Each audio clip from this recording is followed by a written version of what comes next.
Bhazanade, Omgar Bhazanade, Omgar Bhazanade, Omgar Bhazanade, Omgar Bhazanade, Omgar Bhazanade, Omgar Bhazanade, Omgar Bhazanade, Omgar Bhazanade, Omgar Bhazanade, Omgar Bhazanade.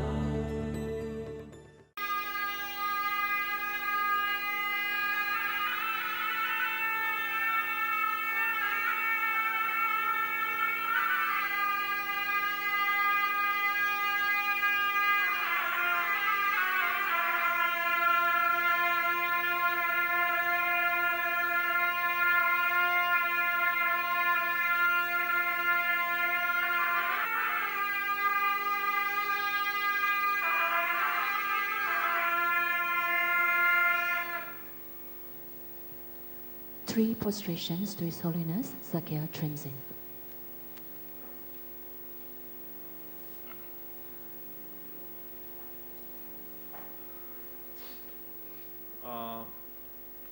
Respected Venerable Sangha members and all the Dharma brothers and sisters, I would like to welcome you all again in continuation of yesterday's talk. It is very happy to note that our common love and devotion that brought us together and get to know each other, and also it enriches our friendship, and it links us together wherever we are. And there's no doubt that Dharma is the source of all the peace and happiness and benefits.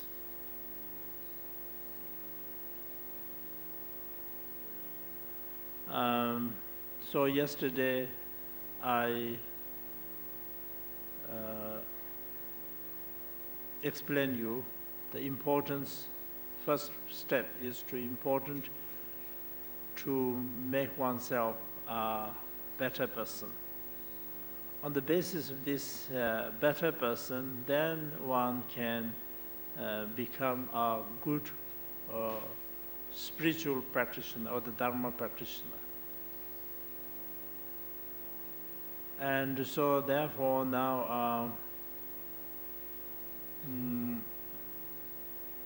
the world we live has so many different kinds of people, so many different kinds of culture and traditions and ideas. But one thing that is common to all is that everybody wishes to be free from suffering, and everyone wishes to accomplish the happiness. And then at the same time, so this concerns for this life, that everybody, of course, this life, for general people, this life is very important, because this life that we have taken in this, we face this today's mundane situation, where everyone wishes to have a long life, good health, happiness, prosperity, fulfilling your wishes. And then, but this life is not permanent. Everyone knows that there's nobody who lived forever. There's not even the slightest doubt whether there anyone who was born in this world, but who did not die.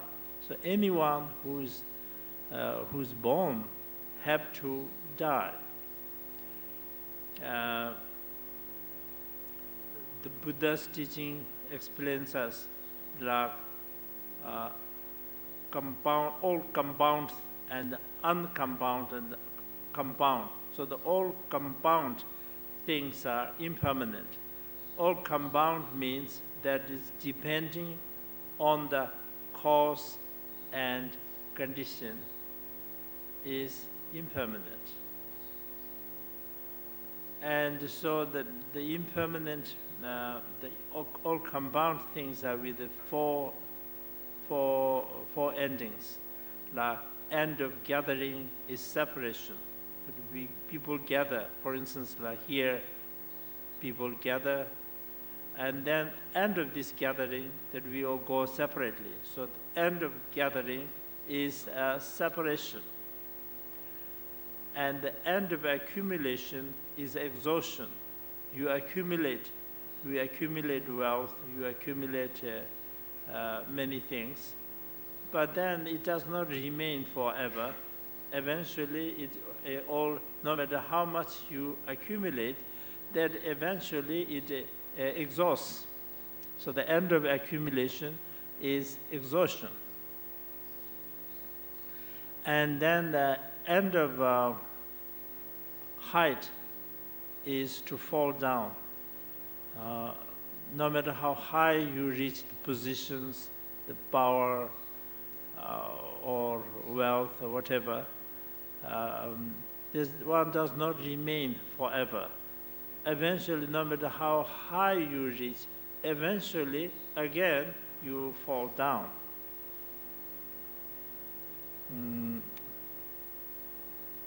And then the end of birth is death. So anyone who is born in this universe have to die.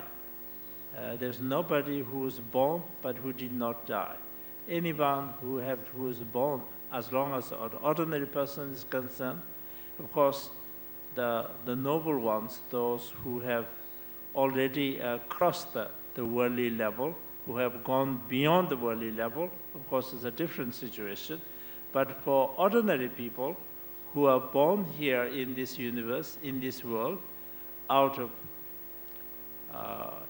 defilements and out of karma or the deeds, have to die. There's nobody who is born but who did not die. And so in this way, that one has to leave this world, and one day, sooner or later, one have to leave this world. So then now, life after this, there are three different kind of divisions. There are people who do not believe the life, next life as such.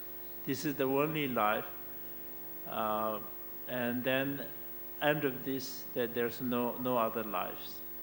And then there are people who think that there is a life, although this is a life we are facing now, but then when we leave, as I already explained you yesterday, that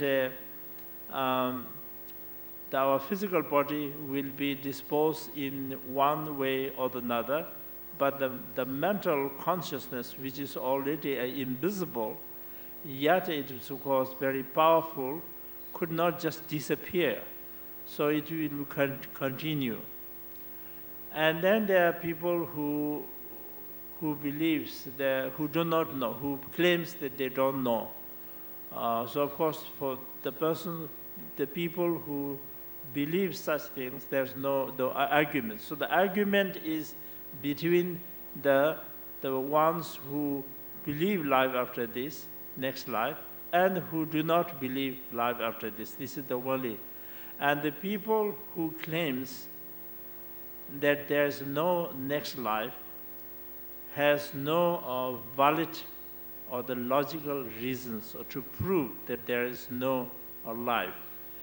The only reason they give is nobody saw, I did not see, or I did not see. So, but this is not a valid reason. There are many things that we don't know, many things that we did not see, but still exists. So therefore, one could not prove that there is no life simply by not seeing or by not knowing. But the people who says that there is a life, there are valid reasons, because the mental consciousness which continued ever since we were born, even within this life also, ever since we were conceived in our mother's womb, since then it continued, never broken. It continued all the way. Although the mind is changing constantly, but the continuation, it continued all the time. And so, and it is invisible, so therefore it could not be cremated or buried or disposed in one way or another. But so it will continue. It will continue in the future also. And so therefore, according to the Buddhism, the basic human qualities, as I have mentioned, which are also very important base for the spiritual practice, such as the loving kindness and compassion, are very important.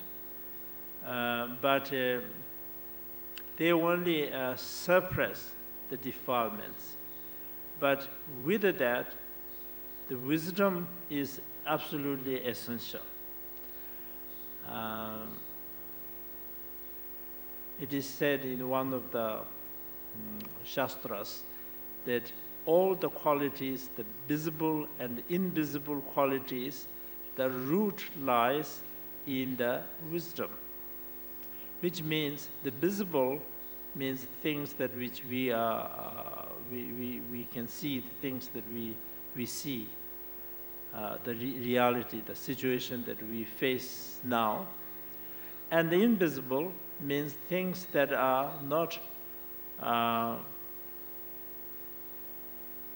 is hidden to us, such as like the next life, and liberation, and the enlightenment, etc.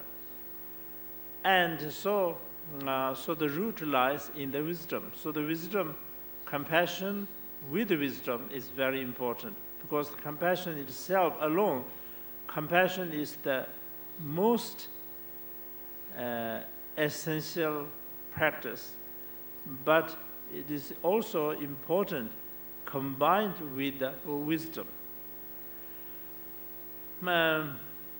Because according to the Buddhist teachings, actually in the Buddhist teachings we can divide the Buddhist science and Buddhist philosophy and Buddhist religion.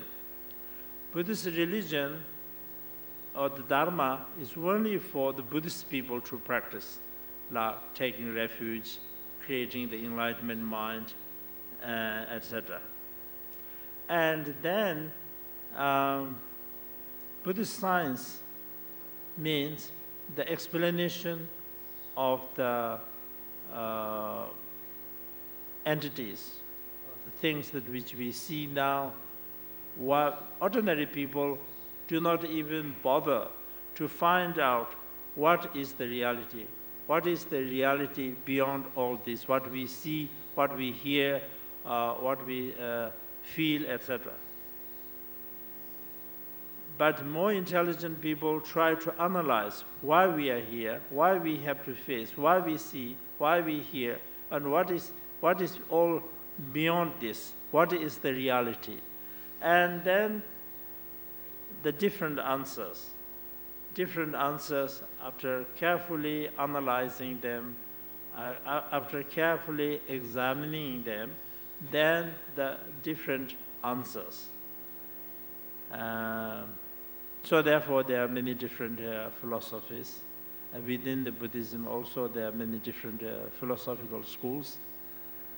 But generally it is described in the practice, in Buddhist practice, we describe there are three different kinds of spiritual path. And the first is called the small person's path.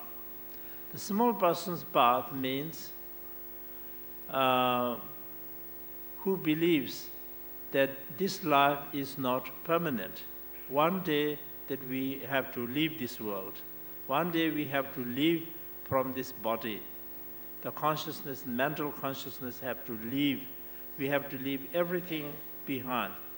Our relatives, our possessions, our friends, our family members. Not only that, even this very precious body, which is all the time together. Ever since we were conceived in our mother's womb, since then we are within this body, and we take care of this body. We try to, when it is hot, we try to cool down. When it is cold, we try to warm up. When it is hungry, we feed food, and when we are thirsty, we drink, and so on. We're taking care. Even this very precious body, we have to leave behind, and only the mental consciousness, the continuation of the mental consciousness have to leave this body, just as like you take the hair out of butter. If there's a hair, one line of hair in the butter, then you don't take the butter, but you just take the hair itself alone. Likewise, that this mental consciousness have to live alone. And so at that time,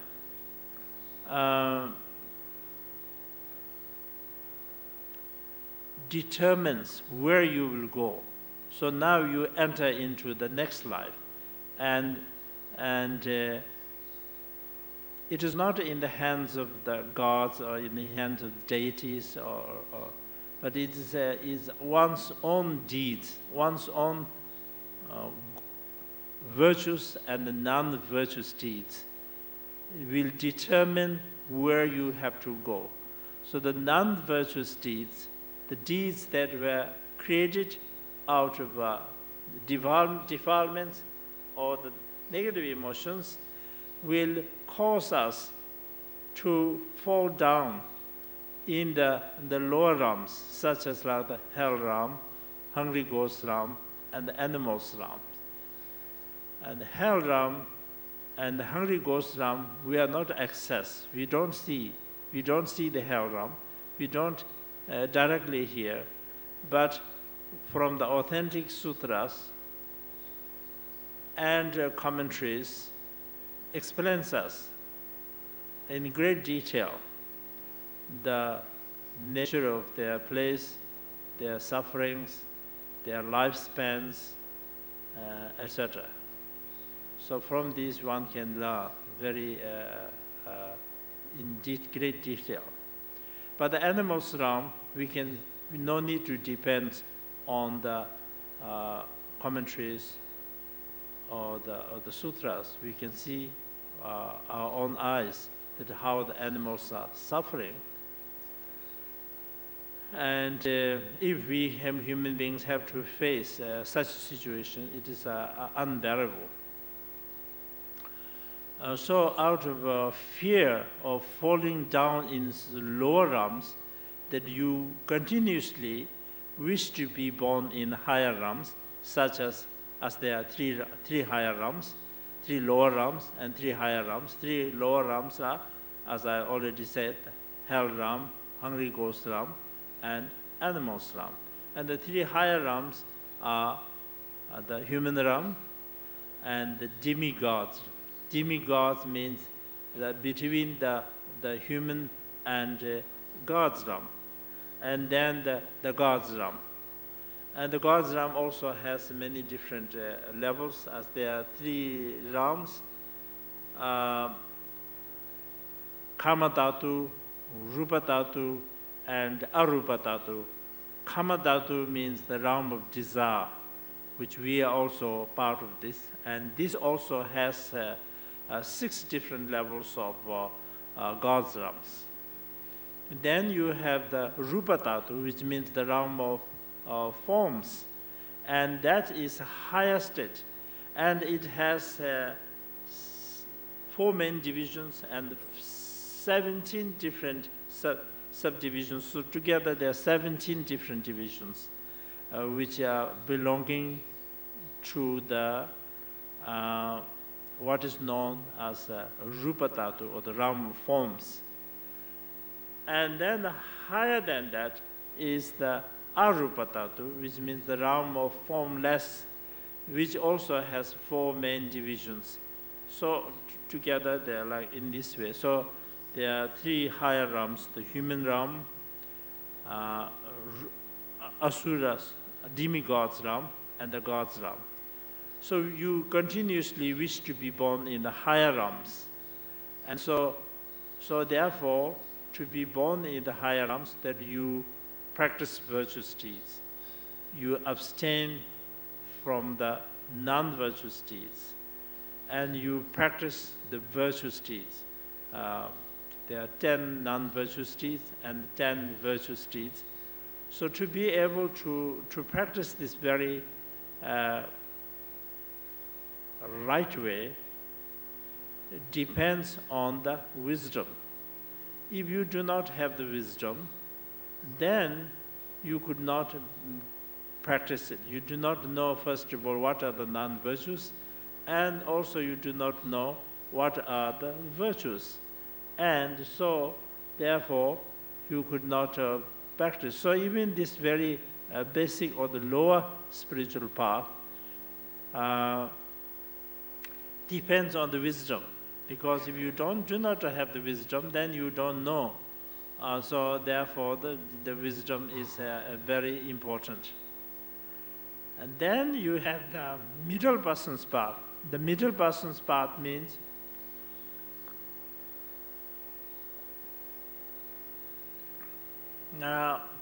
who realize that not only in the lower realm has unimaginable amounts of sufferings,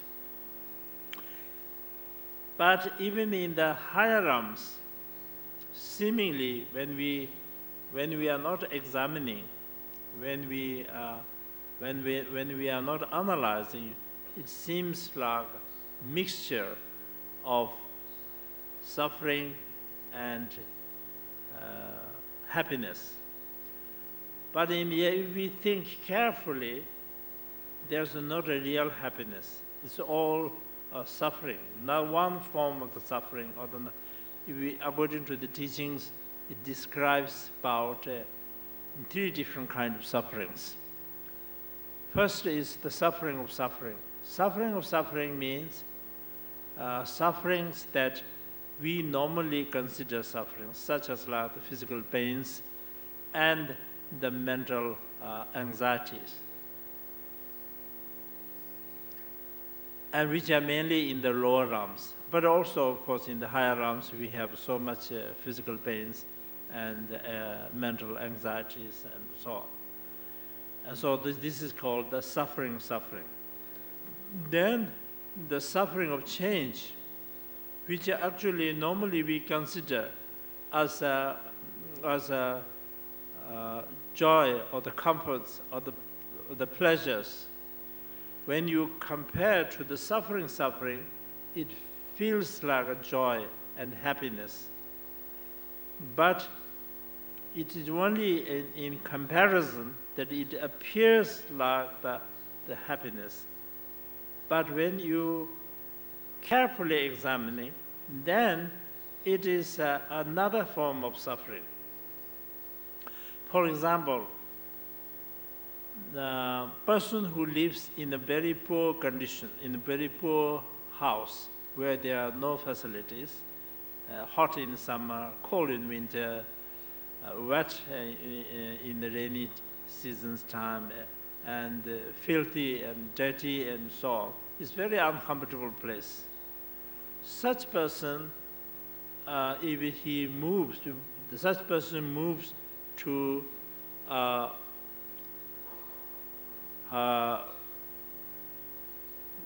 house where you have all the modern facilities, where all you have all the comforts. Of course, one feels very comfortable and one feels joy, one feels pleasure, be born and to be moved to where you have all the facilities, feels very happy.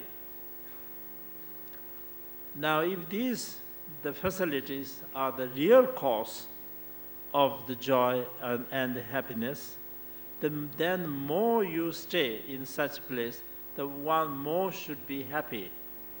But it is not. You won't have to stay there. When you first move to such place, of course one feels very joy. But you won't have to stay there days and months and years, and then after a while, again, then one feels uncomfortable. Even though physically it is comfortable, but mentally that you feel something else. So it's something else lacking. So therefore, it becomes another kind of suffering. So this is called what we call the suffering of change. Although in seemingly, in appearance, it appears like a pleasure or the happiness, but in reality, it is another form of suffering. So even the happiness that which we, in worldly sense, seeking, is also another form of suffering, the suffering of change. And then the suffering of conditional nature, which means that our very existence itself is another suffering, which we normally consider like indifferent feelings. Indifferent feelings are also another form of suffering. And so therefore, although the lower realms have the unimaginable amount of sufferings, but even in the higher realms also, in the reality, there is not a real happiness. It is another form of suffering. So the entire samsara, from the highest heavenly realms to the lowest hell realm, of course the degree of suffering is different.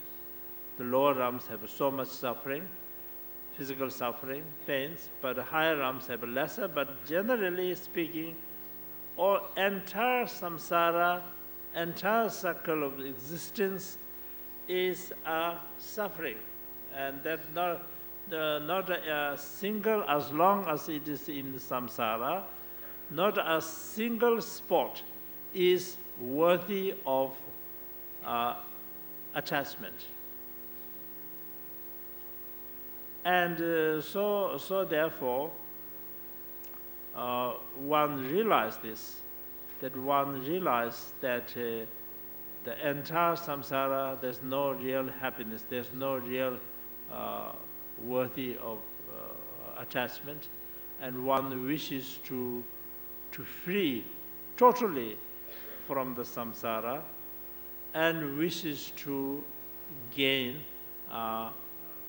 liberation. So this is called, such person who is seeking such stage is known as a middle person's path, because it's higher than the one that I have already mentioned, and it is lower than the great person, so it is called the middle person's path. Now to gain such a state, you need the cut the root of the samsara. Without cutting the root of the samsara, one could not achieve the liberation. One could not renounce totally from the samsara, and one could not attain the liberation. And so therefore, now to cut the root of, what is the root of the samsara? The root of the samsara is self-clinging. That from the beginningless time that we, until now, that we cling as self. without any logical and valid reasons that we cling as a self. And this clinging of the self is the biggest mistake or the biggest ignorance.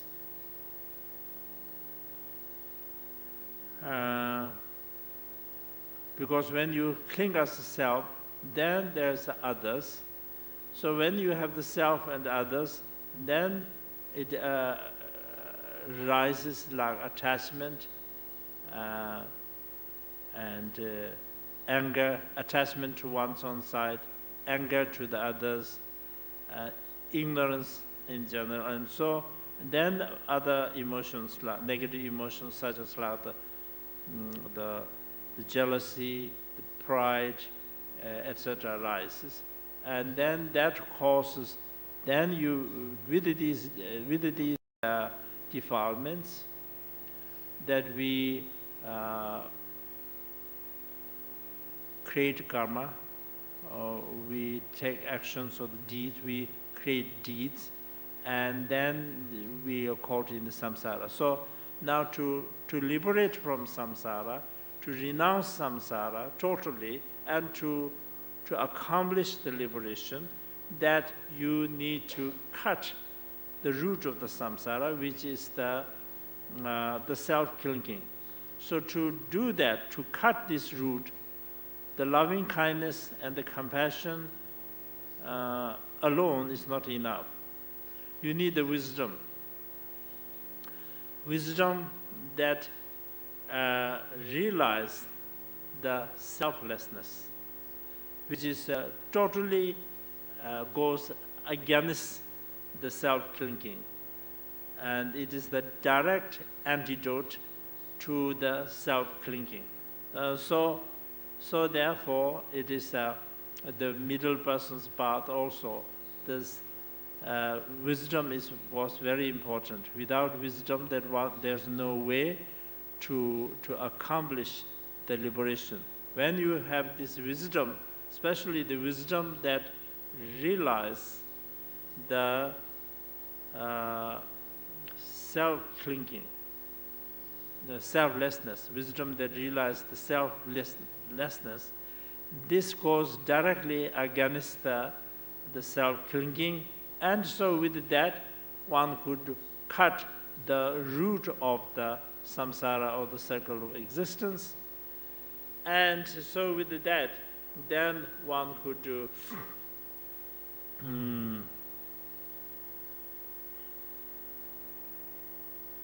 cut the root of samsara, and then one could obtain, just like if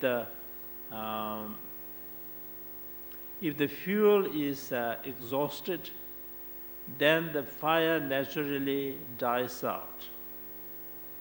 If there's a fuel continuously, then the fire will keep burning. But if there's no fuel, then fire naturally exhausts.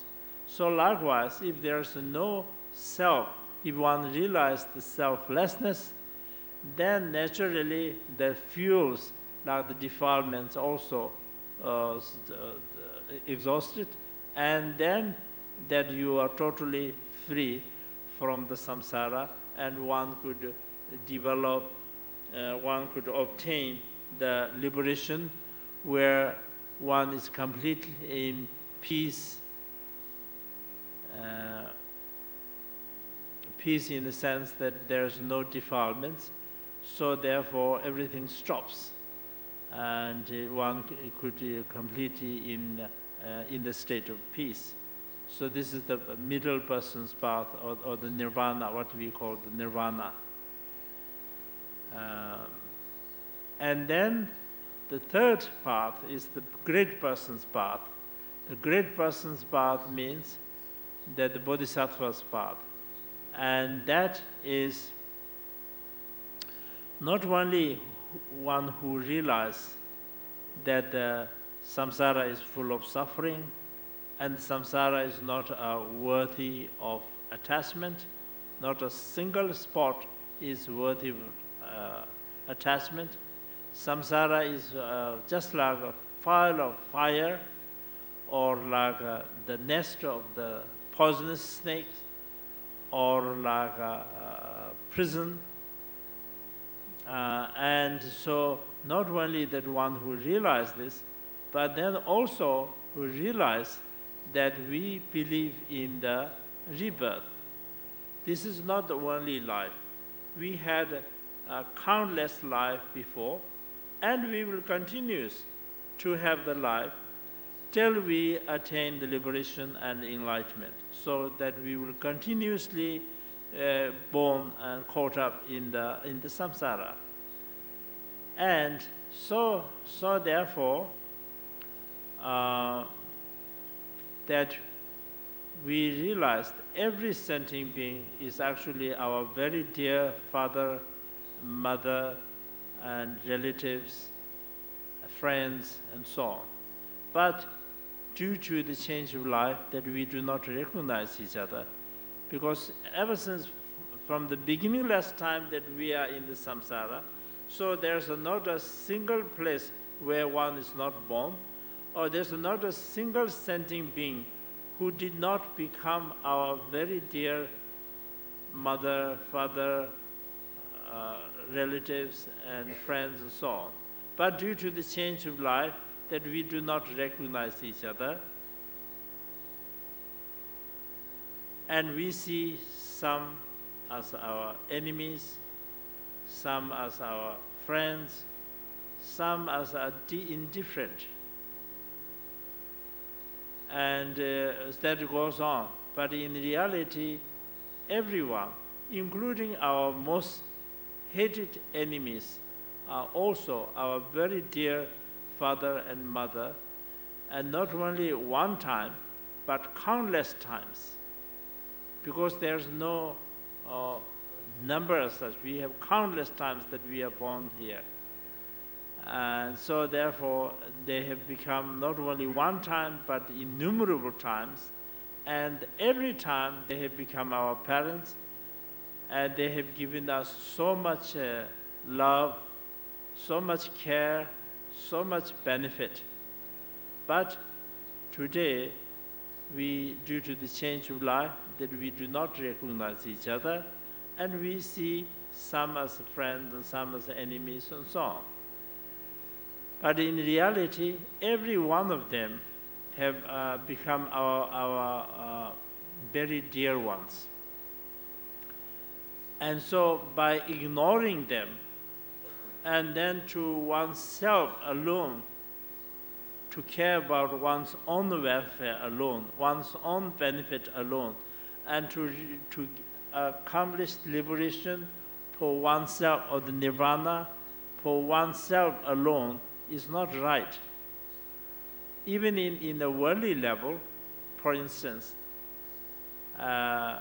when your immediate family members, like ones that you love most, like your parents, your partners, your children, your friends, are in a very difficult situation with so much experiencing great suffering, and if you yourself alone in a very safe and happy place, if you are a good-hearted person, one will not feel happy.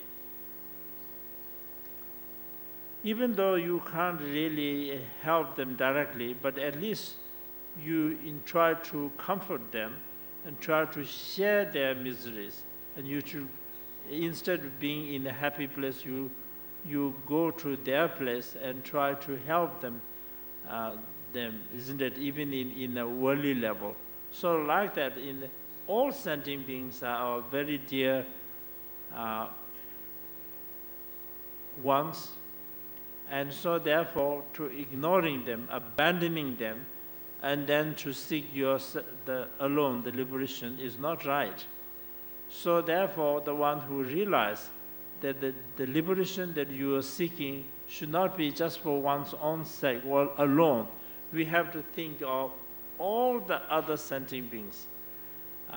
The space has no limits. Similarly, the sentient beings, there's no limits. in the sense that if there's a limit, then you go from the north to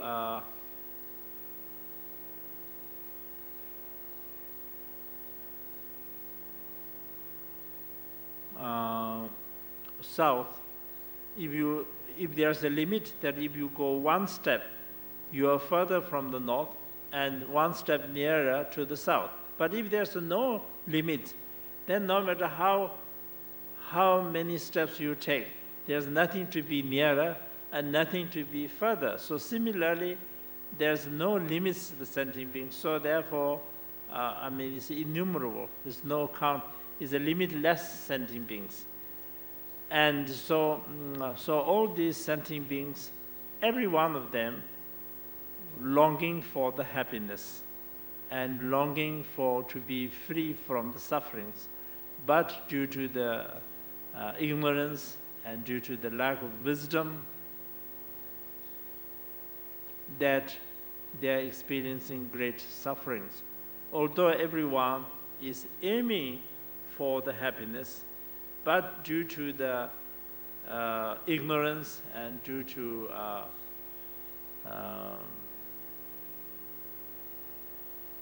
lack of wisdom, that they are creating more and more causes for suffering. And so therefore you take the responsibility to remove of the suffering of the samsara sentient beings and try to accomplish the happiness. And so to do that, you need to attain what we call the enlightenment or the non-residing nirvana.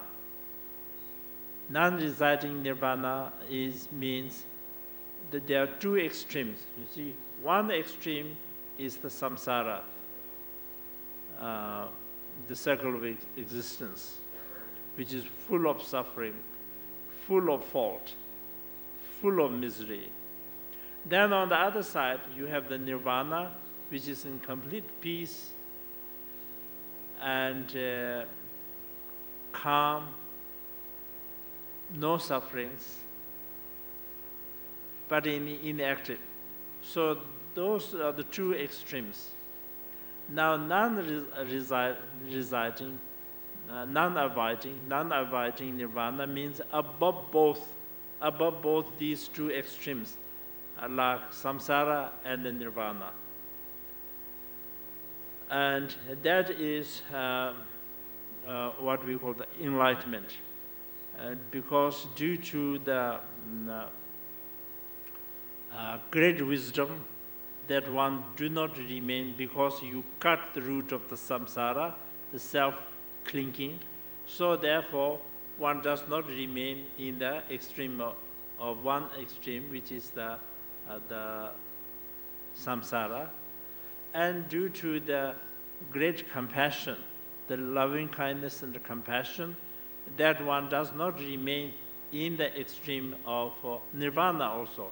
Because when you reach nirvana, you do not have the sufferings and you are complete in peace and calm, but it is inactive. And you still have the obscurations. You still have you could not develop your full qualities. So therefore, it is inactive and could not benefit the others as much as like the enlightenment does. So therefore, both samsara and nirvana, or the general nirvana, is considered as like two extremes. So above both of these is the non-abiding or the non-residing nirvana, which is the great nirvana or the ultimate enlightenment. And now to obtain this, this is the bodhisattva. Bodhisattva means that those who have taken such vow to liberate all sentient beings. Just as like the Buddha, Lord Buddha, when Lord Buddha first, he created the enlightenment mind, that he created the enlightenment mind for the benefit of all sentient beings.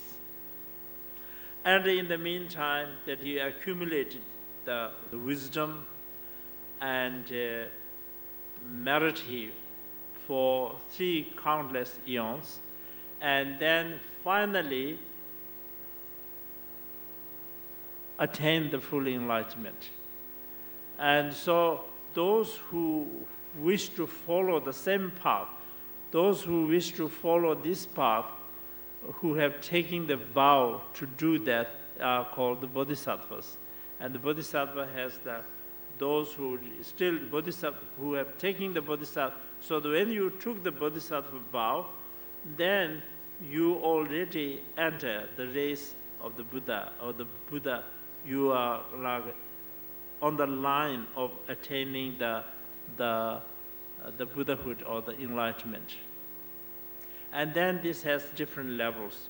Of course, the bodhisattvas who have taken the bodhisattva vow, but still being in samsara at the worldly level, the worldly bodhisattvas. And then you have the bodhisattvas who already reach the beyond worldly level. And then also it increases. It increases. Just as when you reach the beyond worldly level of bodhisattvas, when you reach the first stage, or the first bhumi, as it is called, the bhumi, or the first, the path of seeing, then the difference between the enlightenment and this first stage is just like the new moon and the full moon. The first bhumi, the first beyond worldly level, bodhisattva stage, which is called the path of seeing, because you see the ultimate reality. But you do not see fully, it is just like the new moon. And then as you go further on the path, it increases, and eventually, when you reach the Buddhahood, or when you reach the ultimate enlightenment, then it is like the full moon.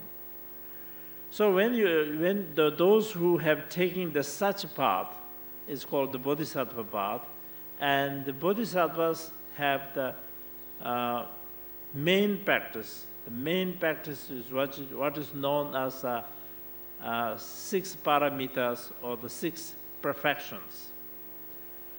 They are like the generosity, the good moral conduct, patience, endeavor, and meditation, and the wisdom. So they are called the 6 perfections. But they have to be linked with wisdom.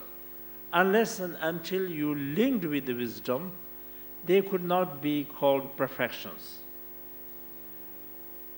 When you practice generosity, generosity means like to give like material gifts, or dharma gifts, or the fearlessness, or the love, or whatever you give, is practice. It's called generosity. But unless and until it is linked with the wisdom, then it could not be called the perfection of wisdom. Only when it is linked with the wisdom, then it is called the perfection of wisdom, but perfection of generosity.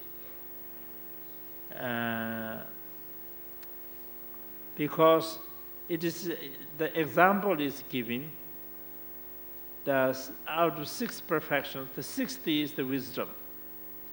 And so the first 5 of them are method side, and the 6th is wisdom side. And 5 of them are like a blind persons. Blind person could not walk on the road. But with the one person with eyes can lead them to the path. So the wisdom is like the person with the eyes. So when it is the 5 blind persons, when it is with one person with the wisdom, then it becomes the perfections. And then it becomes, when you linked with the wisdom, then it becomes the the direct cause to enlightenment. Otherwise, when it is not linked with wisdom, when it is not combined with wisdom, then it is, of course, meritorious deeds. It is any kind of generosity is virtuous deeds, but it could not be the cause of enlightenment or the Buddhahood. So only when it is linked with the wisdom, then it is called the perfection. When it is linked with generosity, it's called the perfection of generosity. When it's linked with the moral conduct, then perfection of moral conduct. When it's linked with the patience, it's called the perfection of patience. When it's linked with the endeavor, it's called the perfection of endeavor. When it is linked with the meditation, then it's called the perfection of meditation. And so then it becomes a direct cause of the enlightenment. So therefore, of course, wisdom is very, very important. Without wisdom, that one could not method side like generosity, moral conduct, like vehicles, or like the feet. To walk on the road, you need the feet and also the eyes. If you have no eyes, just the feet alone, you could not see the path and you could not walk. You could not reach your destination. But if you have the eyes, but without feet also, you see the path, but you could not proceed. You could not reach your destination. But with the feet and the eyes together, then you could see the path with your eyes, and you could walk with your feet, and with it together, then one could reach your destination. And so therefore, the method and wisdom both are very important, but especially the wisdom is very important because wisdom is the way to see things.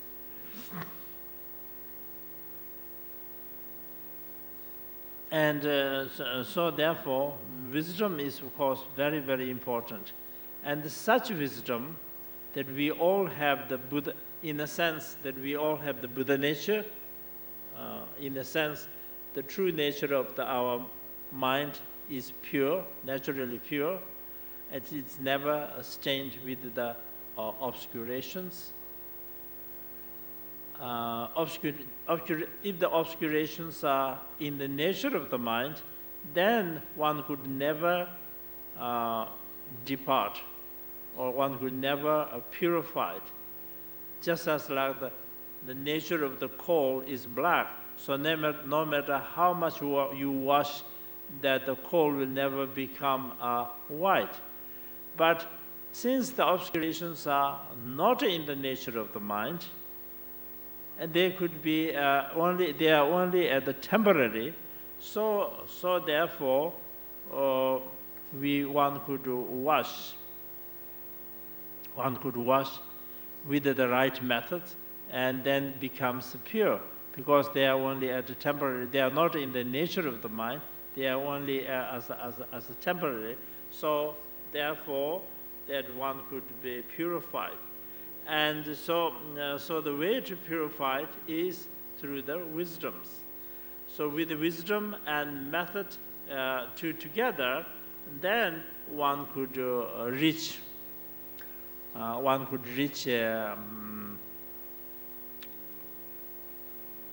the enlightenment. And so whichever path one wishes to follow, either a small person's path, who are seeking continue to be born in the higher realms, or who are seeking nirvana, or the personal liberation, or who are seeking ultimate enlightenment for the benefit of all sentient beings. So whichever path one chooses, wisdom is absolutely essential. And so, but wisdom, to develop wisdom fully also depends on the method side.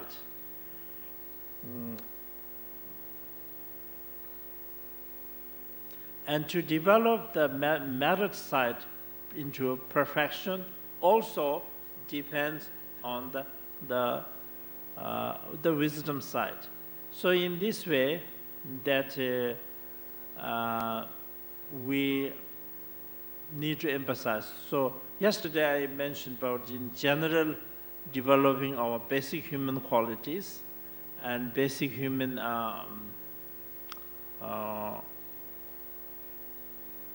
qualities such as like the caring and loving kindness, compassion, tolerance, and forgiveness, etc., which are like the ground.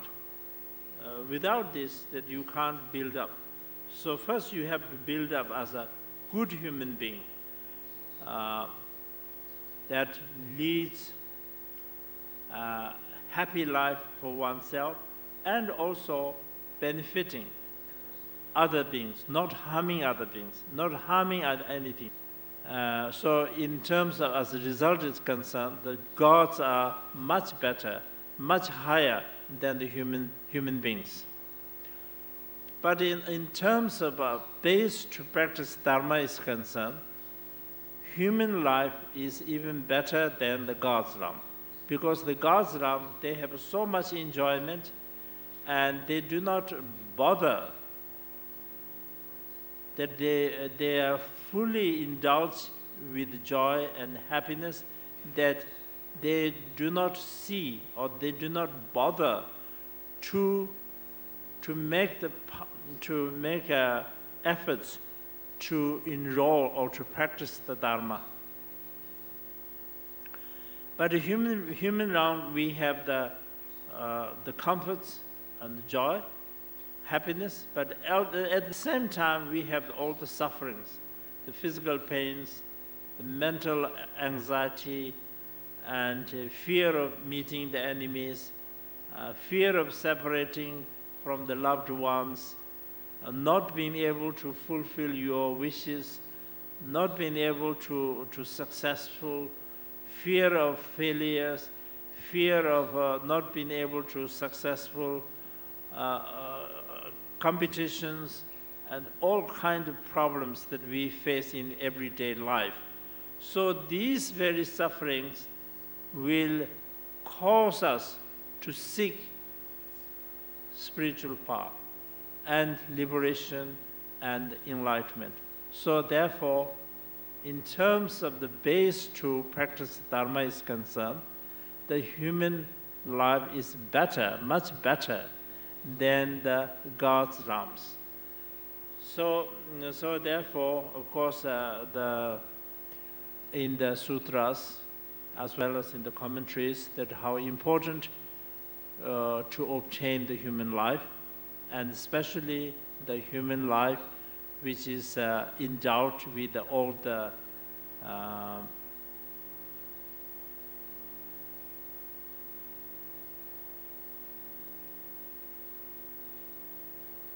prerequisites which are necessary, are free from all the unfavorable conditions, and that human life which has all the necessary conditions. And so such a life is very, very precious and very, very difficult to obtain from many points of view. So when we have all this time, that we are not only as a human being, but we are free from all the unfavorable conditions, and that we have all the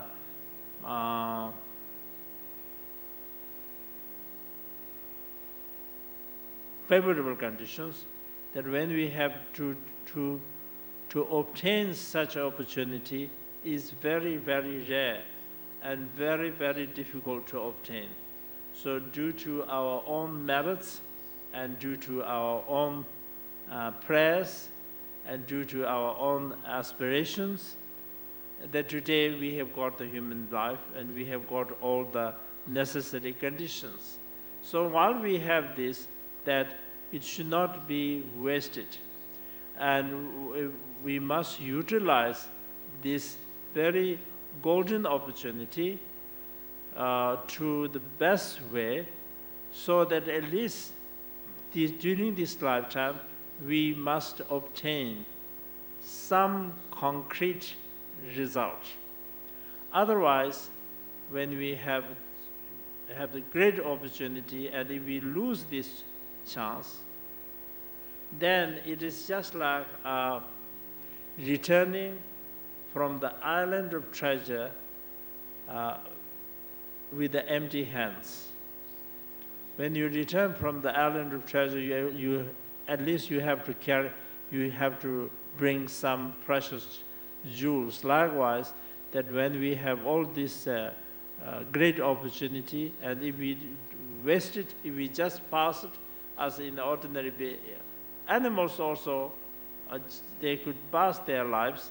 So if we remain like this, then of course it is a great loss. There's no bigger loss than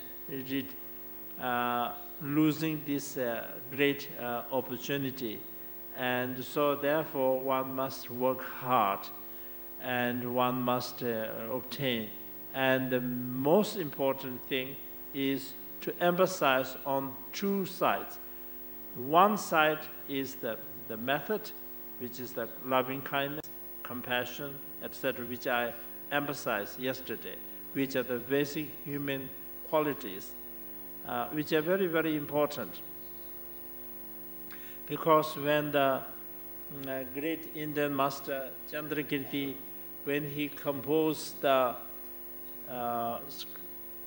Shastra, or when he composed the book on the Madhyamika, or the middle way, it is customary when you start to write the books ancient time, in the beginning you write homages, like homages to Buddha, or the homages to certain deities, or that you respect, that you pay homage, so that your work will be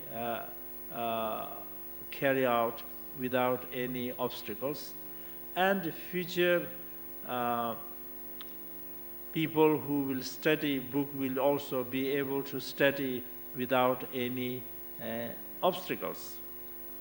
So when he composed the Madhyamika, or the middle way, entering into the middle way path, he did not pay homage to Buddhas or deities, but he paid the homage to compassion. Because he gave the reason why the compassion is so important, because the Buddha, who has developed the full quality and such a great state, is because when he was on the path that he practiced compassion. So when he was on the path that he practiced compassion, and due to this, that he could reach such a state, such a great state, where fulfills his own purpose as well as purpose of the others.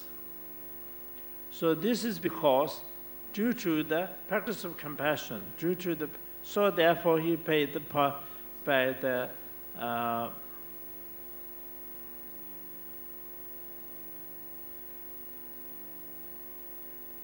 homage to the compassion. The compassion also has different levels, but ultimately the compassion combined with the wisdom is the highest. So the compassion and the wisdom are the two main, most important, like a life force. And they are also just like the two wings. To fly in the sky, you need the two wings. likewise, to reach the enlightenment, that you need both wisdom as well as the compassion. And so with the two wings together, what one could fly. Likewise, with the wisdom and the compassion together, then one could reach the ultimate enlightenment. And so now we'll have a short break, about 5 minutes, and then again we resume in the same talk. Yes, Your Holiness. We will have a 10 minutes break. Thank you.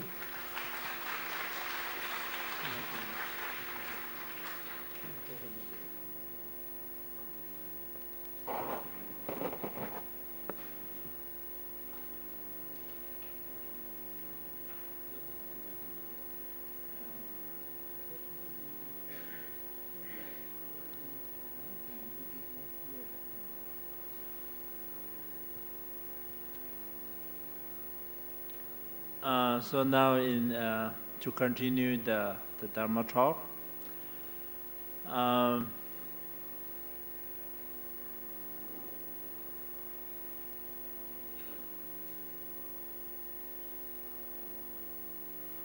As there is no limits to the sentient beings, as space has no limits, sentient beings also has no limits.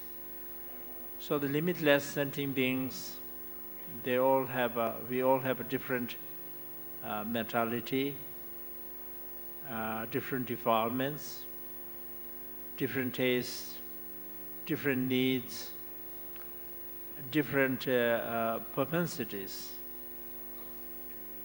And so although every sentient being possesses the Buddha nature, and every sentient being has the opportunity to become a fully enlightened Buddhas. But due to one's own karmic connections, of course, some faster, some are slower, some are, even though has the Buddha race, but it's difficult to obtain. And so the limitless sentient beings, there's limitless means that there's endless, and so all have a different devotion, different mentality, and so on. Even the Buddha, who possess the infinite wisdom, infinite compassion, and infinite power, could not please every sentient being. So the ordinary people, no matter how hard you practice, how sincere you are, how good aspirations you have, how good motivations you have, one could not please everybody. There's always, of course, section of the beings that who will not please, no matter what you do. But as much as even the Buddha could not please, so how could we please ordinary people, can please everybody? But as much as we can, that we must make, especially those that who are your own circle of beings, that it is very important to begin from the base, and the base is like this, from the circle of beings who are near you, who are surrounding you. So from there, you began the spiritual path. And then also I said yesterday that limitless sentient beings have different requirements. All cannot be led by one. So Buddha also give the different teachings, like Theravada teachings, Mahayana teachings, Vajrayana teachings, and then etc. So many different kinds of teachings, because one kind of teaching is not enough. So therefore, we need a variety of different religion is necessary. I respect every major religions of the world. Every major religion has important roles to help the mankind. to help the sentient beings. Each major religion has its own beauty and its own way to help the mankind. So one must respect every religion. But as myself, as a Buddhist, that for the Buddhist practitioners, as I mentioned, we have the Buddhist science, Buddhist philosophy, and the Buddhist religion. Buddhist science means the explanation of all the external and internal phenomena, how they are composed, how they maintained, and how they remain, etc. This, of course, anybody can study. You don't have to be Buddhist to study the Buddhist teachings. Even the non-believers of any religion can also study the Buddhist science and also the Buddhist philosophy, how the Buddhist way of thinking, how the Buddhist way of perceiving all the phenomena that we encounter. And so by learning this, irrespective of what religion that you practice, what belief that you have, it will enriches, it will enhance your view, it will enriches your thinking, your perception, and it will be a great benefit. Then now we have the Buddhist religion, Buddhist Dharma, and that is exclusively for the Buddhist people. It's not for non-Buddhists. It's Buddhist. If you choose to be a Buddhist and if one chooses to be to follow the Buddhist way of path, then how you begin is that as a Buddhist, the very first step is to take refuge, what we call to take refuge. Because when you need to go to an unknown destination, when you wanted to go to an unknown destination, first thing that you require is a guide, the guide who can show you the correct path and who can guide you the path. So therefore, we take refuge in the Buddha as our guide, because Buddha showed us the way the Buddha is helping the sentient beings is not by performing miracles. We don't do anything, and we just pray to Buddha, and then Buddha will perform miracles and save us from the samsara. That is not the Buddhist way of life, Buddhist way of explanation. The Buddhist way of explanation, the Buddha himself said that I have shown you the path of liberation. The liberation is entirely depend on you. You have to reach you need a guide who can show you the path, correct path. But to reach the destination, one have to travel. One have to take the trouble of walking or traveling on the path so that you eventually then reach your destination. So we take refuge in the Buddha as our guide. And then we take refuge in the Dharma. Dharma is the teachings. Dharma is actually like two aspects. The teachings as well as the realizations that the Buddhas and the Bodhisattvas have accomplished. And so this we take refuge in the Dharma as our actual path. Because to reach your destination, that we have to travel, we have to walk on the path. So we take refuge in the Dharma as our actual path. That means to study the teachings, and so you gain the three wisdoms. There are three kinds of wisdoms. Wisdoms that you gain through hearing, which means you hear the Dharma, and so in other words, wisdoms that you gain through the study. You study the teachings, and then you gain the wisdom.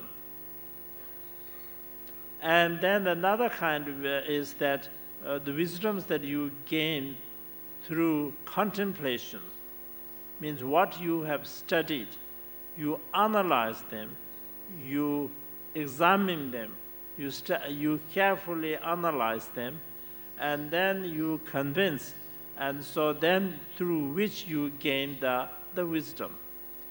And then finally you meditate. What you study, what you contemplate, then you meditate, and then you gain the wisdom through the meditation, and then through which then you can eliminate all your obscurations. Generally we talk about two obscurations, the obscuration of the defilements and the obscuration of the knowledge. Obscuration of the defilements means like the defilements like basically from the ignorance of not knowing the reality, and then from there starts that all rising all the other defilements like the desire, anger, etc. Those are the obscuration of the defilements. And the obscuration of the knowledge means the obscuration that blocks to see the ultimate wisdom. And that is what we call the thoughts, conceptual thoughts, that linked with the three rounds. When normally we have the thoughts because of the object and the subject and then thoughts. So with the three rounds, three things together. So this kind of conceptual thoughts that are rising, the stream of thoughts that are rising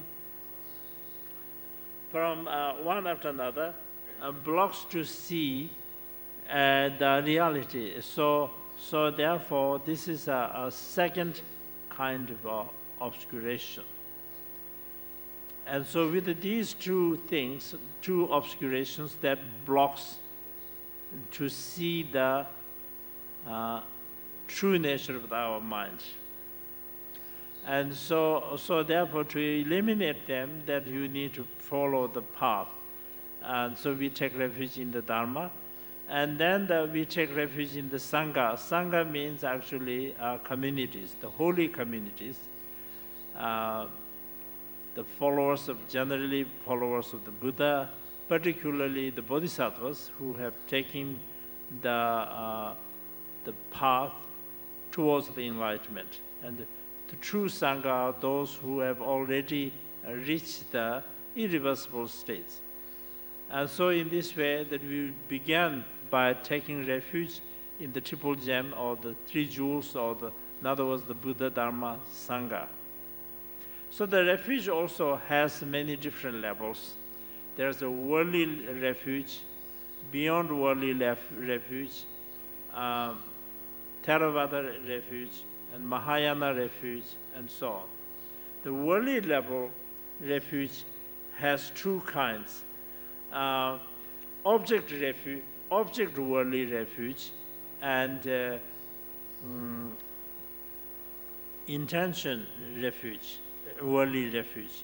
Object refuge, worldly refuge means when people are in desperate, when people are in pain and anxiety and in desperation, then they seek refuge from all kinds of spirits and like trees and mountains and all kinds of the different worldly deities, just to overcome the fear or the pains.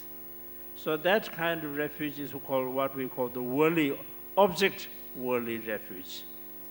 And then the mind or the intention refuge means, although we take refuge in the Buddha, Dharma, Sangha, but your motivation or your intention is to gain.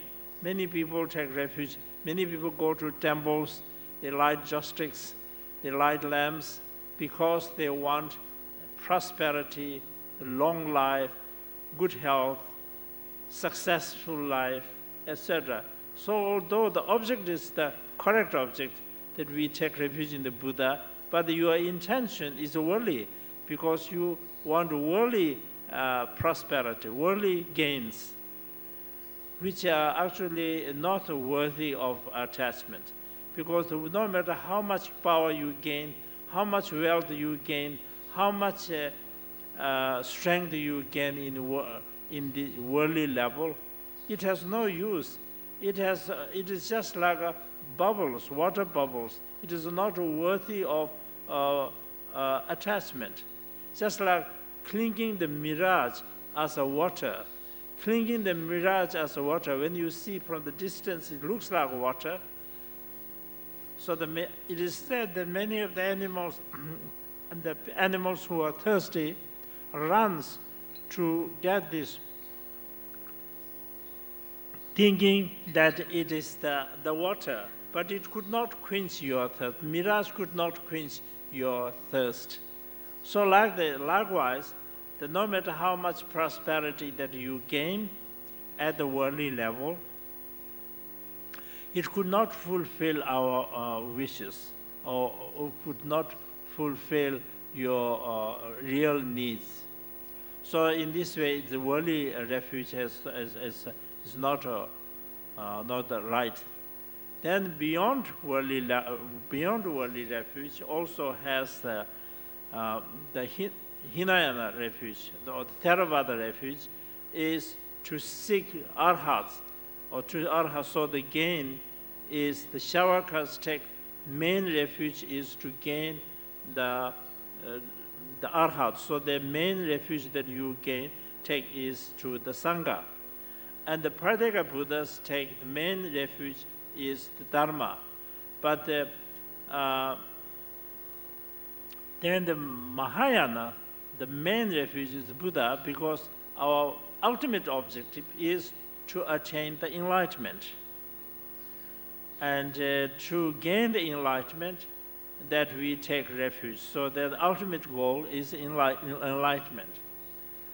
And so in this way, it becomes different levels of refuge. And these all different levels of the refuge are determined by 4 ways: the cause, the object, and the duration, and purpose. So the Mahayana refuge is with the 4 specialties. The first, the cause of taking refuge is fear, faith, and compassion. Fear means when some problems, some kind of problem of the suffering that if we could not solve by ourselves, then we have to seek somebody who has the power to solve. So therefore, to overcome the suffering of samsara, that we take refuge in the Triple Gem. So the fear is one factor. Another one is the faith. Faith, especially the faith with the wisdom. When you have the faith that you convince yourself that the Buddhist way path or the Dharma path is the true and genuine way to overcome the sufferings and to accomplish the ultimate goal. So out of faith. And the third cause is the compassion. When you see the sentient beings who are suffering and you wish to save them, and the way to save them is to enter the Dharma path. And to enter the Dharma path, the very first step is to take refuge. So therefore, that we, so in Mahayana, although all 3 causes are there, but the main cause is compassion. Compassion to sentient beings. So that it makes a difference. Because of the cause, it makes a specialty. The cause-wise, it's a special. Second, all Buddhist traditions, it is same. The Buddha object is same, like Buddha, Dharma, Sangha. The 3 refuge is same. But in explanation, it's different. According to the Mahayana, when we say Buddha, Buddha means with the three kayas. Three kayas does not mean the three different kind of persons, but one person with the three different kind of aspects, three different aspects. Basically, it is Dharmakaya, means the transcendental wisdom of the Buddha. Dharmakaya is referred as like double purities. The double purity means that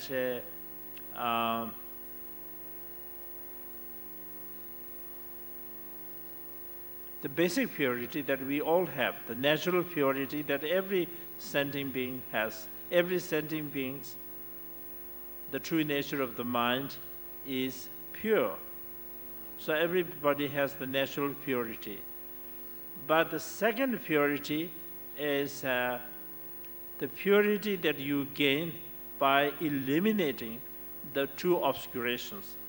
We have the natural purity, but we do not have that purifying or the clearing the obscuration purity. That we do not, we lack this. So that makes the Buddha and the sentient beings are vast different.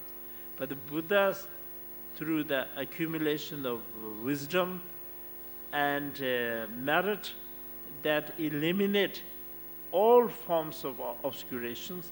So therefore, the second obscuration is gained, and it is called the double purity. But the Dharmakaya, actually there's nothing new to gain. It is only the eliminating the obscurations. When you eliminate the obscurations, then it reveals the basic purity, which is not known to us, is now known. So it is just like lifting the curtain. When you lift the curtain, you can see what is beyond in the curtain. There's nothing new to gain, but what we already have, which is blocked due to the obscuration, is then revealed, and so that it is known. So in Dharmakaya, there's nothing new to gain. It is which we already, the purity that which we already possess, or which we already have, which is blocked to see, is now be able to see. So this is called the Dharmakaya. So that is so in its own natural ways, there's nothing new to gain. Then we have, so the Dharmakaya, it means actually the body of reality, the body of reality.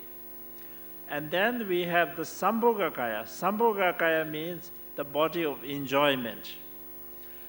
When you, all the forms of obscurations, the obscuration of the defilements and the obscuration of the knowledge are eliminated, then you transform.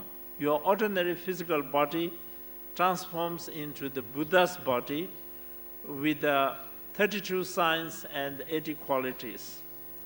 And your ordinary voice is transformed into the 60 branch of the melodies of the Brahma. And your mind, ordinary mind, is transformed now into the omniscient wisdom. So the such is called the Sambhogakaya, body of enjoyment.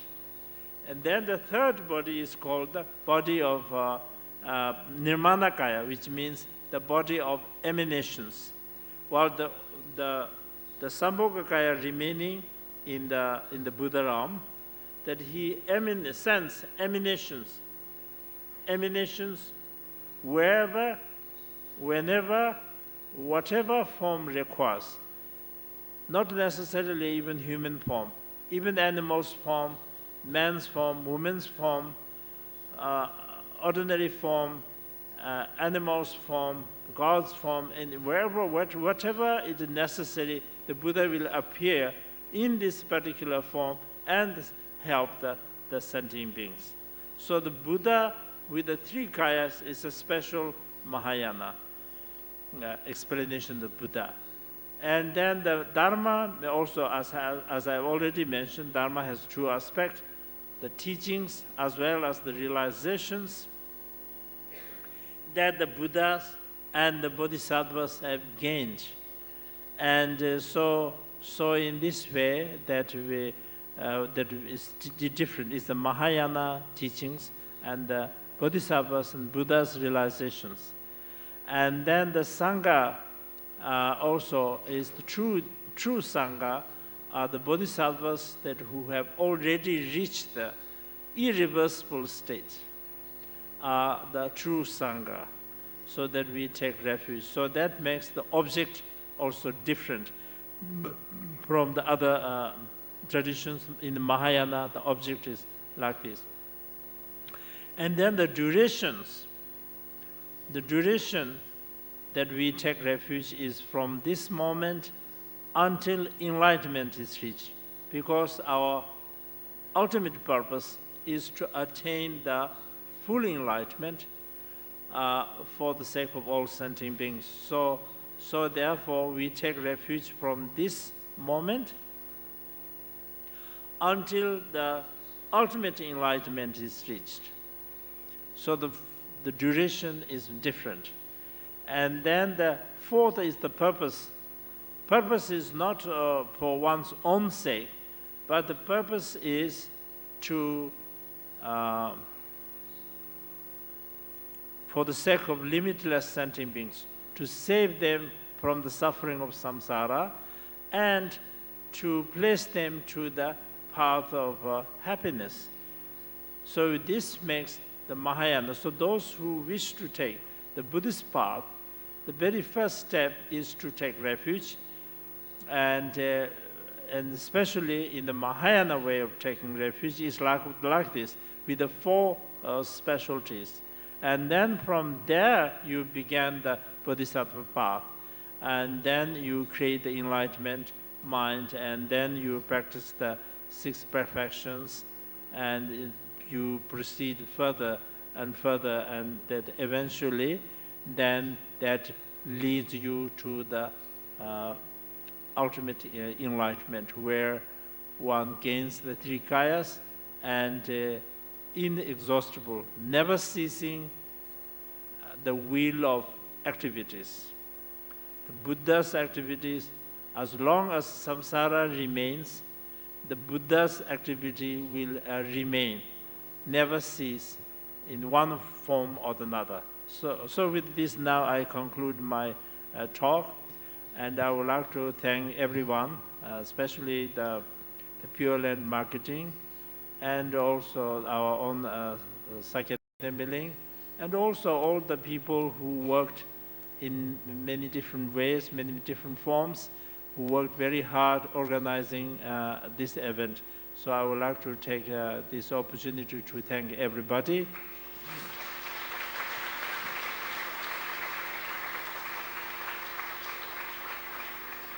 And I would like to also to wish all the participants that in your worldly level, complete success, as well as in your spiritual path, complete success.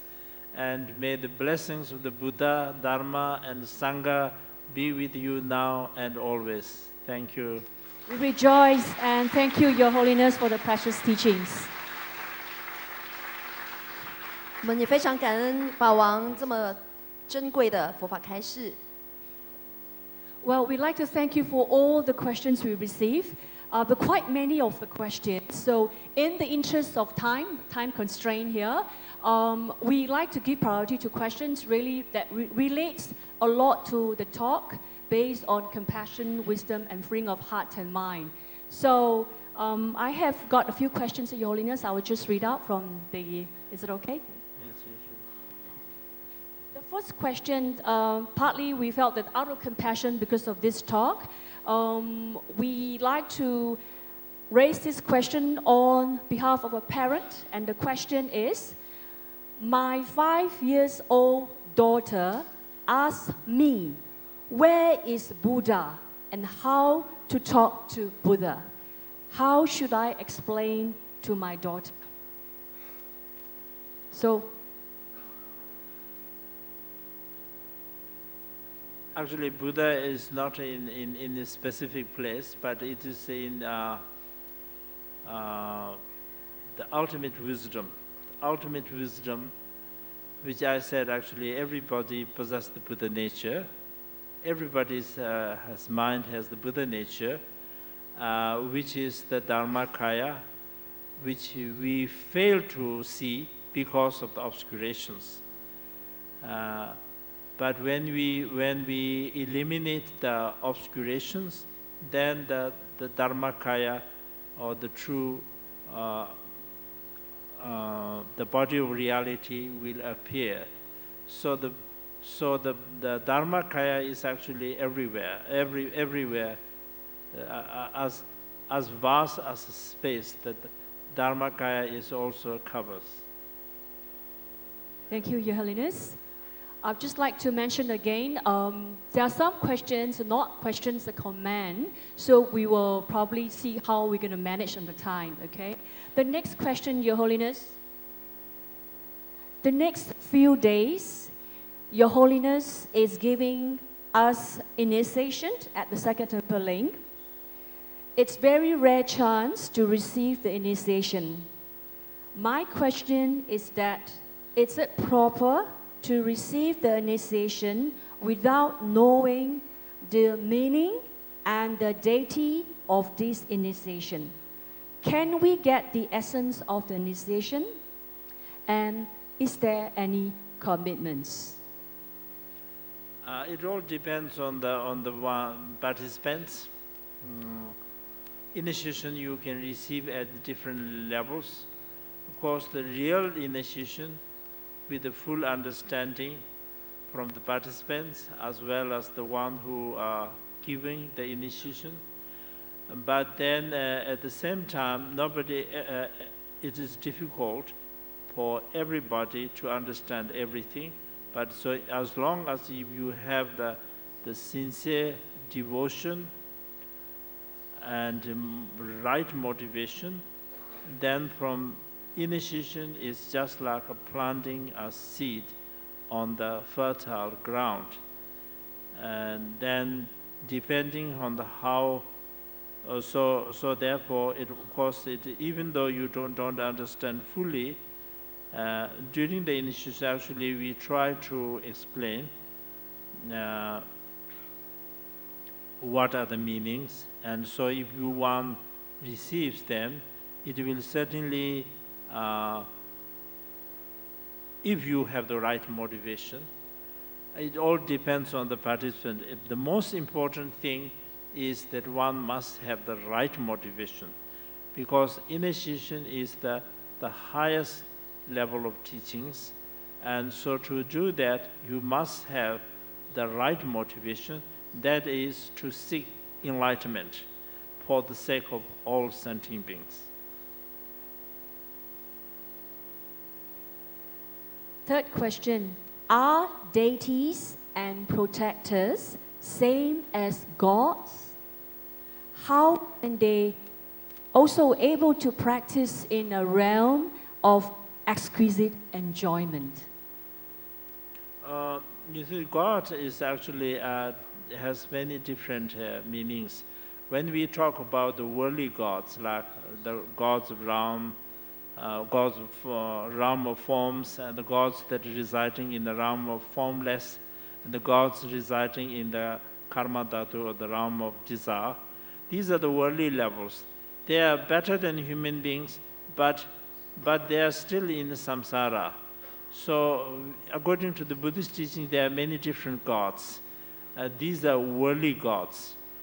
And the deities are totally different. Deity also we have the worldly deities also, which are still within the samsara, but it has certain powers to help you, to protect you, etc.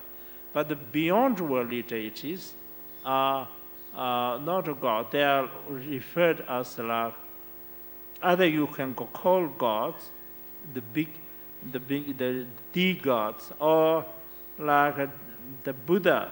Actually, it's the Buddha, the ultimate wisdom, which is actually beyond any forms or the symbols. But in order to help the sentient beings, they appear in the forms, in order to, for our own sake, that there are many deities some of them are peaceful, some of them are wrathful, some of them have many, with many hands, many heads, with many surrounding deities. Some are simple with one face, two hands, etc. Thank you, Your Holiness. Next question. May I know the ways to suppress the anger besides meditation? May I know, this person who asked likes to know the ways to suppress the anger besides meditation. Besides meditation, yes. There are many ways to, you can take the antidote for the anger. Meditation is, of course, most advanced, or the most effective way to anger, to suppress the anger. But that is difficult for ordinary people. But for ordinary people, best way is the consequences that one must remember the consequences that you will face by indulging in the anger. Because the anger has all the way, start from the starting point right up to end, it has only faults. Because the minute you arise the anger, it disturbs your peace. Your face becomes dark. It disturbs your peace. You could not experience peace. You could not. It loses your sleep. It loses your appetite. It disturbs your physical system. It disturbs your family. It disturbs your circle of people. So immediate effect is also very harmful. And eventually, the anger can lead us to fall down in the lower realms, especially if you indulge in the anger. Most likely one will fall down in the hell realms, where there's an unimaginable amount of sufferings. So by remembering these consequences, nobody wishes to have the experience of suffering. Nobody wishes to have the suffering. If you do not want suffering, suffering will not disappear by prayers or by wishing to disappear the suffering.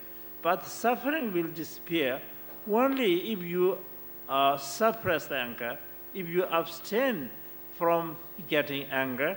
Then this is the sure way to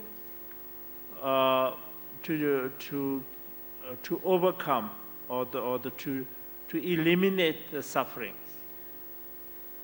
Thank you, Your Holiness. Last 3 questions. Your Holiness, how do we exhaust the fuel, F-U-E-L, fuel, in us to achieve selfishness? Actually, there's 2 questions here.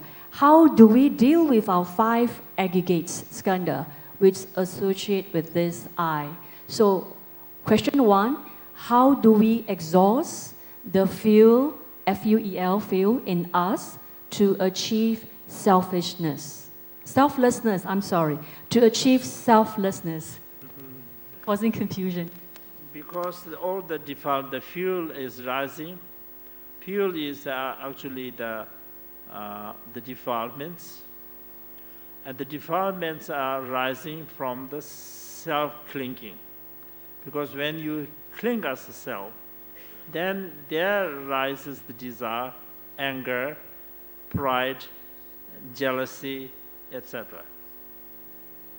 So when you try to examine the self-clinging, self-clinging is just like mistaking the colorful robe as a snake. When it is dark, and the place where there are snakes, when you see the colorful robe, you mistaking it as a snake. The minute you mistaking it as a snake, then you have the fear, anxiety. And the minute you realize that it is not a snake, it is a colorful robe, then all your fear and anxiety will disappear. So likewise, all the fear, all the defilements rise from self-clinging. So when you try to examine this, there's no reality, there's no separate entity. As a reality, there's no existence of self. Then it naturally decrease the defilements.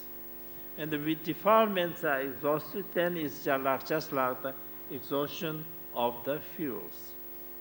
Thank you, Your Holiness. And from the same person, the next question is, how do we deal with our 5 aggregates, skandha, which associate with this I? The 5 aggregates, with the 5 aggregates as an object, then we cling as a self. So the 5 aggregates, that if you sort of analyze them, separate them, that they are not one, but many things together. And then each of them also are many things together. And so in this way, if you separate them, and that only at the relative level that they are together, but in reality, there's no such things as aggregates. So in this way, that it will lessens the clinging as a reality, and which then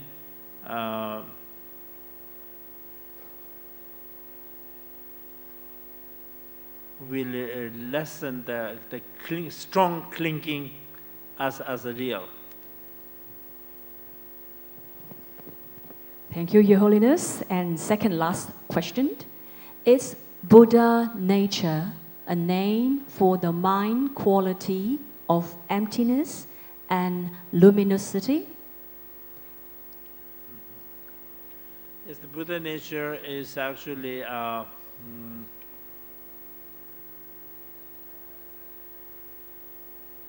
illuminates the clear light, the basic clear light, which means that it is just name, but the ultimate truth is actually beyond any description, because it is beyond explanation, beyond perception, beyond explanation.